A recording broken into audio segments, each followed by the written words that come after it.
12 ఆడబిడ్డకి జన్మనిచ్చేసిన Shivajyothi naming ceremony అంటూ 12 పేరు పెడుతూ అభిమానుల ముందుకే వచ్చేసింది. అయితే ఈ సెలబ్రేషన్ వేడుకలలో బిగ్ బాస్ 9 తనుజతో పాటుగా చాలా మంది సెలబ్రిటీస్ అటెండ్ అవుతూ వచ్చేసారు. ఇప్పుడే పుట్టిన శివజ్యోతి బిడ్డ కోట్ల అధిపతి అయిపోయింది. ఇక బడా బాబులు వంటి జాన్సన్ బేబీ యాడ్ లో యాడ్ చేసే అవకాశం దక్కించుకుంది. ఇక వాళ్ళ కంటికి పడడంతో అప్పుడే అగ్రిమెంట్ కూడా కుదుర్చుకుంటూ వచ్చేసారు. ఇక బంగ్లా సమయానికి మా యాడ్ షూట్ లో పార్టిసిపేట్ చేయాల్సి ఉంటుందంటే అగ్రిమెంట్ కుదుర్చుకున్నారు. ఏ అవకాశం ప్రతి ఒక్కరికి దక్కదు. డాక్టర్ కంటపడడంతో ఈ అవకాశం వచ్చింది అంటూ కూడా షేర్ చేసుకుంటూ వచ్చారు. ఇకపోతే ఇప్పటికే చాలా సందర్భంలో శివజ్యోతి తనుజని పిలుస్తూ వచ్చింది ఎన్నో సెలబ్రేషన్ ఈవెంట్స్ కి. అయినప్పటికీ కూడా తనుజ ఎప్పుడు అటెండ్ అయిందే లేదు.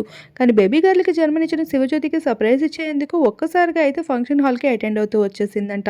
ఇలా మొత్తానికి అభిమానులు అందరూ కోరుకుంటున్న కోరిక కూడా నెరవేరిపోతుంది. ఈ మధ్య కాలంలో తనుజ చాలా యాక్టివ్ గా కనిపిస్తుంది సోషల్ మీడియాలో.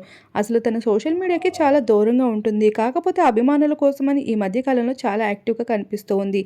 ఇక కళ్యాణ్ తనుజ పేరుని అభిమానులు ఎంత ఇష్టపడుతున్నారో వాళ్ళని డిసప్పాయింట్ చేయకుండా అలానే కొన్ని ఈవెంట్స్ అండ్ ప్రోగ్రామ్స్లో కూడా పార్టిసిపేట్ చేస్తూ వస్తూ ఉంది.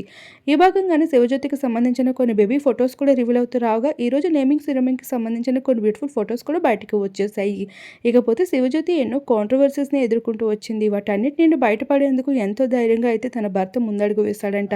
అయితే ఇటువంటి భర్త ప్రతి ఒక్కరికి దొరకాలని ఇక నేను సోషల్ మీడియాలో షేర్ చేసుకున్న ప్రతి వీడియోస్లో కూడా భర్తలు ఎలా ఉండాలి, భార్యలతో భార్యాభర్తలు కలిసి ఎలా ఉంటే బాగుంటుందనే విషయాల్ని ఎక్కువగా షేర్ చేసుకుంటూ ఉంటానని, అభిమానులకి ఉపయోగపడే వీడియోస్తోనే వస్తాను కానీ ఇకపైన నా పర్సనల్ లైఫ్ కోసం ఏమాత్రం షేర్ చేయను అంటూ కడాఖండిగా చెప్తూ వచ్చేసింది శివజ్యోతి. తన బేబీకి సంబంధించిన కొన్ని బ్యూటిఫుల్ ఫొటోస్ కూడా ఇప్పుడే నెట్టింటో వైరల్గా మారుతున్నాయి. వాటన్నిటిని కూడా మా వీడియో రూపంలో మీరు ఇప్పుడే చూసేయండి.